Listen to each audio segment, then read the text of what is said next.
something shifted quietly in the corridors of Old Trafford this week, not with the crash of headlines or the chaos of breaking news, but with the calm precision of a chess move made 3 turns ahead.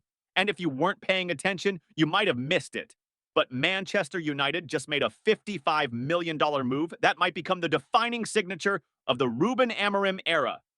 A moment less about fanfare and more about philosophy. A bid not just for a player, but for an idea. And that player is Bryan Mbeumo. And that idea is about speed, intelligence, and tactical fluency. Because beneath the surface of that number, $55 million, lies a far deeper narrative about what this club is trying to become. And more importantly, what it's trying to leave behind. And if you trace the contours of this story, if you look past the sticker shock, past the club bias, past the instinct to laugh at Brentford's name appearing in a Manchester United headline, you start to see the blueprint emerging. And it's not the blueprint of 2019 or 2014 or the mess of 2022, but something more deliberate, more system-driven, more in step with the rest of elite European football. Because for once, United aren't reacting, they're preempting. And that is a cultural shift worth understanding. Because Bryan Mbeumo, at first glance, does not seem like the name you pin to a new dynasty. He doesn't command the gravitational pull of a Sancho or the commercial profile of an Antony. And he doesn't come with viral YouTube compilations backed by cinematic music. But he comes with something more valuable in the current footballing climate. Efficiency, tactical obedience, positional intelligence, and a motor that doesn't stall in pressure environments. And those traits, under a coach like Ruben Amorim, become weapons, not accessories. Mbeumo isn't the headline, he's the mechanism that makes the headline possible.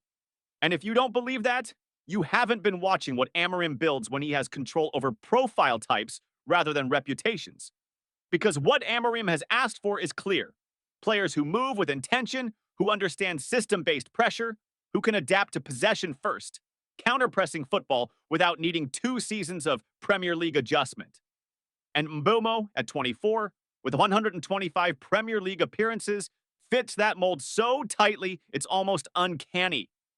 He's played in a back 3 system, he understands horizontal overloads, and he's shown elite movement without the ball. In a side that is structurally far more primitive than what United want to become, and when you plug that kind of player into a possession structure led by Bruno Fernandes, orchestrated by Kobbie Mainoo, and stabilized by a revitalized Lisandro Martinez, what you get isn't just pace on the flank. You get space created centrally. You get time for fullbacks to invert.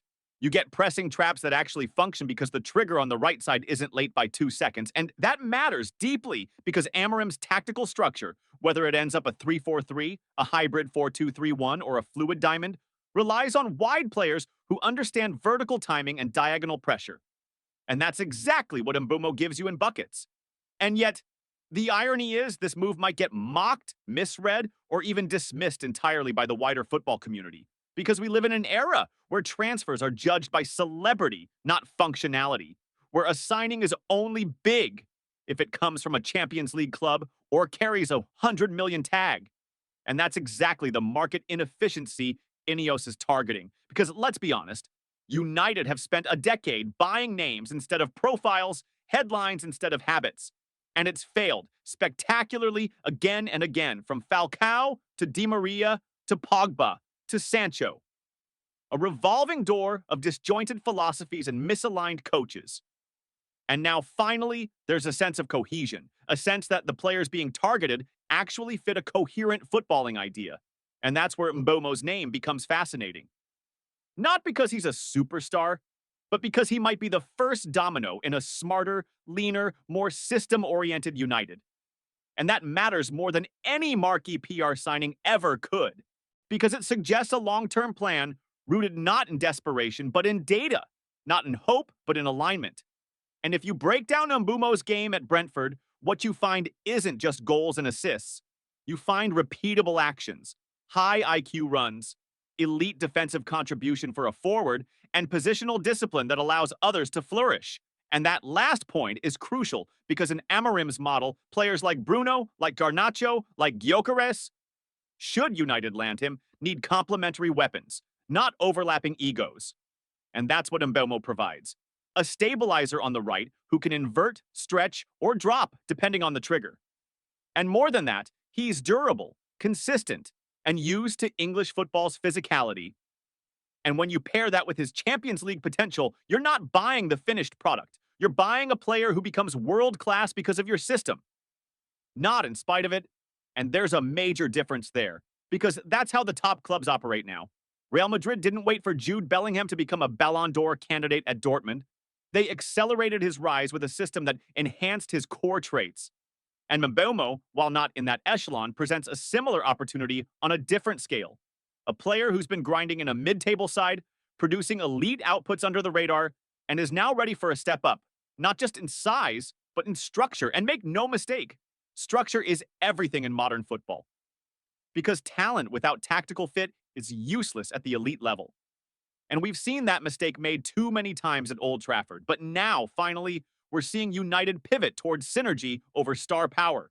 And that should excite fans far more than any clickbait rumor involving Neymar or Kylian Mbappe, because for the first time in years, there's clarity in recruitment. A direct line between what the manager wants and what the club is pursuing. And Mbeumo, for all his lack of media glamour, might be the first proof that United are thinking differently, acting decisively, and building a team not to win the transfer window, but to win football matches. And that's the point, isn't it? Winning football matches. Not social media moments, not statement signings, but points on the table. Tactical fluidity, player harmony, and long-term development. And this Mbeumo bid at $55 million is a statement in disguise. A message not to rivals, but to themselves. That this club is done with reactionary chaos. That it is finally ready to be proactive. To buy before value spikes. To sign players based on what they do on the pitch, not who they are off it. And as we wait to see whether Brentford accept or whether United return with a second bid, the larger story is already unfolding. Because this move signals the end of the old United, the one that waited too long, spent too much, and hoped too hard, and the beginning of a new version, one built on coherence, timing, and football logic. And if that's the path forward, then Bryan Mbeumo might not just be a signing, he might be the start of something much, much bigger.